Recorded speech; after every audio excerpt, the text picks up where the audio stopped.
जोङो सान्तिपुर बियाब दुलाराय बाथौ गौथुमनि जानानै नोंथांमोन निउज पर्टेलजों लोगोसे गासैबो रायजो राजा नोंथांमोननिसिम खुलुमनायखौ जासिहरबाय।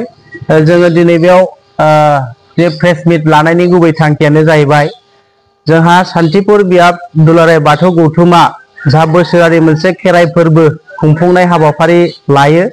देग्लायबो 2025 मायथाइयावहाय जोङो जे बोसोरारि 33थि खेराइ फोरबो खुंफुंनाय हाबाफारिखौ जोङो गाबोन 7 अक्ट'बर दान 2025 फुंनि 7 रिंगानिफ्राय जे आफादनि दुलाराय बाथौ गौथुमनि आफादनि जिहेतु फिरफिला बिरहोनाय बेनिफ्राय जागायनानै मोनानि 8 रिंगायाव जोंहा खेराइ फोरबो आरो बेजों लोगोसे 9 रिंगानिफ्राय जोङो फरायसाफोरखौ थुलुंगाखांनायजों लोगोसे जोङो बेयाव थुनलाइयारि आयदा बादायलायनाय आरो बाथौ धोरोमखौ जोंनि साफ्रोमनोबो गोसोआव सोनानै होनो थाखाय जोङो मोनसे आरज बादायलायनाय बे हाबाफारिबो लानाय जादों।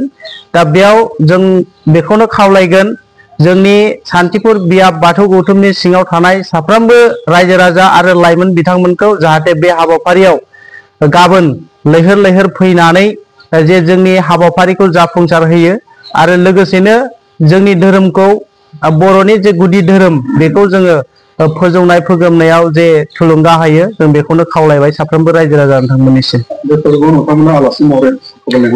आलासि महरै जोंहा जोंनि मिरु गुदि बाथौ आफादनि जोंहा आफादगिरि देदला मांग्रा गयारि सार बिथांखौ जों लेंहरदों आरो बेजों लोगोसेनो जोंनि ओनसोलनि मेलेमजिबि सानसुमै बिथांमोनखौबो जों हांख्राय हरदों। बे ओनसोलाव गोबां गुबुन गुबुन धोरोमनि मानसिफोर दं, बिथांमोनाबो जुदि बाहागो लानो जुदि लुबैब्ला नोंथांमोना मा खालामो? बेयाव जोंहा जेबो बादा गैया। जे जायफोर बिथांमोना जे जोंनि गुदि धोरोम जिहेथु बाथौ धोरोम दा बेनि जे खेराइ फोरबोखौ नायनो गोसो जायोब्ला बा नायनो लुबैदोंबा नायफैनो हागोन आरो मोनायाव मोनानि 8 रिंगायाव जागोन खेराइया जोंना।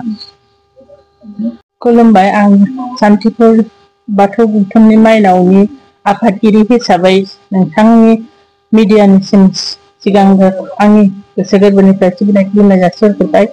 माइनाव हिसाबै जोंनियाव आलासि महरै खावलायहरनाय जादों जोंनिनो मिरु आफादनि आफादगिरि बायद' रक्तिमा बसुमतारी माइनावनि आफादगिरि आरो बिथांखौ जों आलासि महरै हांख्रायनाय जादों। गेवलां मेलाव गोबां लाइमोनफोरबो बाहागो लागोन। लाइमोनफोरखौ मा खालामगोन? आथिखालाव जों नुनो मोनदों लाइमोनफ्रा धोरोमनि सिनायथि गैलै खालामनाय, बिथांमोनखौ मा खालामगोन? लाइमोनफोरखौ जों बेखौनो खावलायनो सानदोंदि जोंनि धोरोमनि बिथिङाव लाइमोनफोरा एसे गोसो ज'आ जानायखौ जों बे मेलनि गेजेरजोंनो साफ्रोमबो लाइमोनफोरखौ बुजायहरनो सानदों, गोसोआव सोहरनो, जेनेबा जोंनि बाथौ धोरोमखौ गोसोआव थिनानै लानो हानाय बायदि आरो साफ्रोमबो माइनावफोरखौ खावलायहरगोन बे मेलाव जाहाथे लैहोर लैहोर नुजाफैनानै जोंनि बे माइनावनि मेलखौ जाफुंसार होफैनो थाखाय खावलायहरनाय जाबाय।